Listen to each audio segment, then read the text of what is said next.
Hai semuanya, ini gue Mi Today. Kenapa orang Batak galak? Kenapa orang Batak kalau ngomong suaranya keras? Ini kebiasaan atau tabiatnya. Kalau kalian pernah main ke pasar, terus kalian perhatiin deh, di pasar itu orang kalau ngomong keras, gede suaranya. Yang ngomong pelan itu cuma kalau di kelas atau di perpus, ya kan? Isu kisah seputar tentang orang Batak akan gue jelasin dalam 3 versi di video kali ini, yang semuanya adalah versi dari orang luar, orang Inggris dan juga orang Belanda yang pernah datang ke Indonesia. Segala sumber yang gue pakai untuk pembuatan video ini gue tulis di deskripsi, kalian bisa cek. William Marsden adalah salah satu orang Inggris yang pernah bertugas di Bengkulu pada saat usianya masih belia, 16 tahun. Dia bertugas dari tahun 1771 sampai 1779. Lalu kembali ke negaranya dan pada tahun 1783 menerbitkan buku yang fenomenal pada saat itu adalah The History of Sumatra. Buku yang gue dapatkan ini adalah versi terbitan tahun 1811. Ini dia. Ada juga versi Indonesia di Perpusnas. Kalian juga bisa baca di situ. Di awal bukunya Marsden menjelaskan dengan detail tentang Sumatera itu seperti apa, bahkan sampai ke tanahnya, ombaknya, suhu rata-rata yang ada di sana, sampai detail ke kulit orang Sumatera yang kalau disentuh itu terasa dingin. Singkatnya, masa dinas Marsden di Sumatera hanya 8 tahun dan kebanyakan pengamatan Marsden ini diperoleh dari penduduk setempat. Terlebih sumbernya kebanyakan dari Bengkulu. Juga info lain yang dia dapat dari Society yang kemarin sudah gue buat videonya. Bagaimana sih bisa orang Inggris yang katanya notabene mau menjajah Indonesia, yang kalau di pelajaran sejarah kan kita tahunya kan seperti itu ya. Tetapi ternyata juga ada Society ikut datang ke sana. Di buku ini Marsden juga katakan ada sebuah danau besar yang letaknya ada di negeri Batak, tapi belum bisa dipastikan ada di mana tepatnya. Ini peta yang dibuat pada tahun 1850 oleh Langhout, orang Belanda, sekitar 60 tahun setelah kedatangan Marsden. Tidak ada gambar Danau Tobanya. Berarti sampai pembuatan peta ini selesai dan diterbitkan, mereka belum ada yang mengeksplor Sumatera Utara sepenuhnya, terutama Tanah Batak. Marsden menuliskan satu bab khusus tentang Batak sendiri yang ada di bab 20. Dan menurut Marsden, Batak ini sangat menyolok dibandingkan suku bangsa lain yang ada di Sumatera. Apa menyoloknya? Melihat primitifnya bangsa Batak dari dunia luar, masyarakat Batak sudah mengetahui salah satu manfaat sulfur yang ada di kaki gunung itu adalah sebagai senjata, bahan pembuatan bubuk mesiu. Namun sayangnya Marsden tidak menceritakan bagaimana masyarakat Batak bisa mendapatkan pengetahuan tentang ini. Info yang gue dapat dari research ini, di mana ada peninggalan arsip Bakara yang tebalnya 1,5 meter. Di jilid 7, Raja Sisingamangaraja ke-9 pada saat mencoba pucuk bedil, hadiah dari Sultan Aceh, menembak mati seekor gajah. Namun tragisnya mengakibatkan gajah-gajah lain menginjak tubuh Raja Sisingamangaraja ke-9 ini. Jadi pada saat Marsden menuliskan buku ini, pada saat ia sedang datang ke Sumatera itu adalah zaman pemerintahannya Raja Sisingamangaraja ke-9. Pendapat Marsden tentang orang Batak, mereka umumnya tidak melawan, malah nyaris tidak pernah mengganggu Marsden dan kawan-kawan. Justru yang mengusir mereka itu adalah pedagang Aceh yang merasa cemburu terhadap pengaruh komersil bangsa Inggris, sampai tentara butuh waktu bertahun-tahun untuk menjaga ketenangan mereka. Tapi nih, kalau dilihat lagi, justru Marsden yang sedang dikelabui oleh orang-orang Batak ini. Menurut Marsden, suku bangsa Batak itu lebih suka diarahkan dan diajak berunding daripada diperintah. Orang Batak merasa Inggris ini akan sangat berguna bagi mereka untuk dijadikan penengah di antara pihak-pihak yang bersih tegang. Penjagaan Inggris dapat diandalkan melawan Belanda yang seringkali melakukan perampasan. Entah ini seperti taktik orang Batak dengan memuji-muji orang Inggris agar setidaknya mereka mau menjaga, membela, dan berperang melawan Belanda demi mereka, demi orang Batak. Sebelum orang Inggris menginjak tanah Batak ini, terlebih dahulu ada orang Prancis yang datang di tahun 1760 dan 1809. Tapi setelah ada kesepakatan damai, mereka sudah merasa nyaman dengan keadaan sekitar. Mereka pun diserang dan bahkan perjanjian perdamaian ini pun dibakar. Semua dimusnahkan. Ada seorang botani EIC yang bernama Charles Miller bersama rombongannya tiba di Tapanuli pada 22 Juni 1772. Pada saat rombongan Miller ini sedang mengamati beberapa pohon yang ada di sana, mereka dihampiri dari orang Batak yang meminta Miller dan kawan-kawan ini agar mau mampir ke rumahnya. Namun sayang tidak diinfokan siapa nama raja ini, nama orang Batak ini. Entah karena keterbatasan bahasa, kurang informasi, atau ada yang ditutupi di sini. Karena pada saat mereka datang ke sana, mereka tuh melihat suasana di sana, di mana bangunan-bangunan di situ dikitari pohon bambu yang sangat rapat luar biasa. Dan pada saat mereka tiba di sana, mereka disambut tembakan peringatan sebanyak 30 kali ke udara. Kalau memang demikian versi Miller. Tapi bisa jadi kalau versi orang Bataknya sendiri, tembakan ini adalah sebagai peringatan kalau ada orang asing yang masuk ke wilayah mereka, terutama ke wilayah Huta.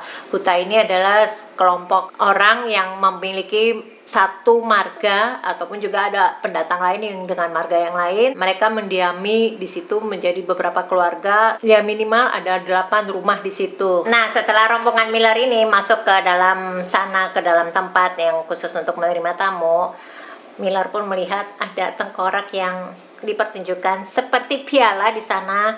Dan pada saat itu sang raja mengatakan kepada Miller kalau itu tengkorak itu adalah tawanan mereka yang sudah mereka 2 bulan sebelumnya. Selanjutnya, selama Miller berada di Tanah Batak, Miller sendiri itu merasa setiap kali ia berkunjung, ia selalu dihampiri oleh warga setempat yang meminta Miller agar mau bermalam di tempatnya. Bahkan keesokan harinya, Miller dan rombongan ini diantarkan oleh anak sang raja dan juga orang-orang suruhan raja setempat, Raja Huta, untuk mengantarkan Miller agar mereka sampai ke tempat tujuan. Walaupun kemudian si Miller mengatakan kalau ia tuh merasa disesatin, ia diputar-putar untuk menghindari suatu kampung. Yang gue sadari di sini adalah taktik yang sangat brilian. Justru ini adalah sebagai mekanisme self-defense bagi masyarakat Batak melalui pendekatan personal, seakan mereka ini berada di pihak Inggris, walaupun mereka sedang berusaha untuk melindungi masyarakat Tanah Batak. Yang berarti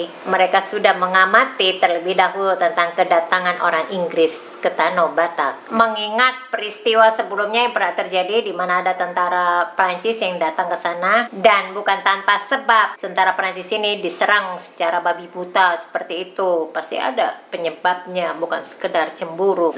Jadi dengan disesatkan seperti ini bisa jadi sebagai salah satu bentuk pencegahan agar mereka, pihak asing, tidak sepenuhnya mengetahui apa yang ada di dalam Tanah Batak itu. Itu dia kenapa peta pada tahun 1850 ini hanya seputar, tidak mencakup seluruh Tanah Batak. Di bukunya Marsden ini sama sekali tidak disebutkan tentang kerajaan Bakara yang letaknya ada di pinggir Danau Toba itu, dan tidak disebutkan pimpinan tertingginya, yaitu Raja Sisingamangaraja. Hanya saja dari rumor yang didengar oleh Marsden ini, ada saudaranya Marsden yang bernama John Marsden pernah datang untuk menghadiri acara pemakaman. John Marsden ini melihat sendiri ada 2 monumen yang ada di sana, yaitu monumen berupa sosok manusia, yang satu monumen manusia sedang menunggangi gajah. Yang kalau di Asia sendiri, orang yang menunggang gajah ini biasanya memiliki pangkat tertinggi, adalah seorang raja. Lebih lanjut lagi, meski orang Inggris memahami dan mengetahui tentang perilaku dan watak orang Batak yang keras, dan mereka pun berusaha mendamaikan pertikaian yang terjadi di sana. Marsden mengamati rendahnya tingkat kriminalitas, bahkan pencurian pun hampir tidak pernah terjadi ada di sana, karena menjunjung tinggi kejujuran di dalam interaksi. Hukuman terhadap perampokan yang dilakukan secara terang-terangan berarti akan dikenakan hukuman mati. Terlebih, pelaku tidak bisa menebus nyawa mereka dengan uang. Dari segala pemikiran judgmental orang tentang kebiasaan hukuman orang Batak ini, jangan lupakan juga kesaksian Ludovico Bartema yang datang ke Pulau Jawa pada tahun 1505 sebelum masyarakat Jawa berinteraksi dengan orang Cina. Masyarakat Jawa adalah bangsa. Bedanya kalau masyarakat Batak melakukan sebagai bentuk hukuman, memamerkan kepuasan balas dendam dan penghinaan terhadap musuhnya, yang biasanya sih dilakukan kepada tawanan yang terluka parah, korban tewas, pelaku kejahatan tindak kriminal berat termasuk perzinahan. Tawanan yang tidak terluka biasanya dijual sebagai budak. Tapi Marsden sendiri tidak pernah menjadi saksi langsung. Ia hanya mendengar dan mendapatkan cerita ini dari orang lain. Raffles ini juga termasuk salah satu orang yang tertarik dengan masyarakat Batak. Dan setelah membaca bukunya Marsden, The History of Sumatra, Raffles pun memutuskan datang mengunjungi Tapanuli, The Heart of Batas, dan bahkan tinggal di sana selama beberapa hari. Jadi ia sempat menyurati adiknya dan berkata, kalau aku tidak mengirim surat lagi selama beberapa bulan, maka bisa dipastikan kalau aku sudah meninggal. Maka tahun 1820 Raffles pun tiba di Tapanuli. Apa yang Raffles lihat di sana? Ia melihat ada sekitar 1-2 juta orang Batak. Meski di surat lain dikatakan ia hanya melihat 1,5 juta. Dan lebih banyak orang Batak yang tinggal di hutan daripada yang di pesisir. Sama seperti Marsden, Raffles melihat adanya pengaruh Hindu, meskipun mereka memiliki agamanya sendiri. Ada satu Tuhan yang disembah yang mereka sebut di Bata Asiasi, Dewa yang Maha Esa. Lalu sama seperti dengan Marsden, Raffles bilang kalau tingkat kriminal di sini sangat sedikit dan bentuk hukumannya yang berupa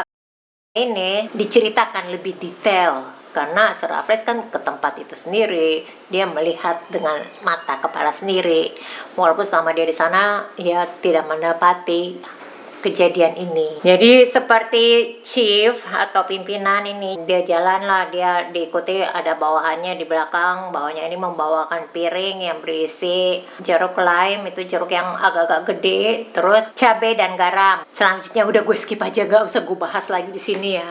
Cuma Raffles bilang orang Batak ini bukan orang jahat, bukan orang biadab, karena mereka ini bisa baca tulis, berpendidikan kalau versi pada saat itu. Orang Batak punya hukum yang sudah dipatuhi sejak zaman dahulu. Lagi pula hukuman ini sama saja seperti hukuman yang ada di Eropa, hanya bentuknya berbeda. Kalau di Eropa itu kan hukuman gantung ya, hukuman fatalnya.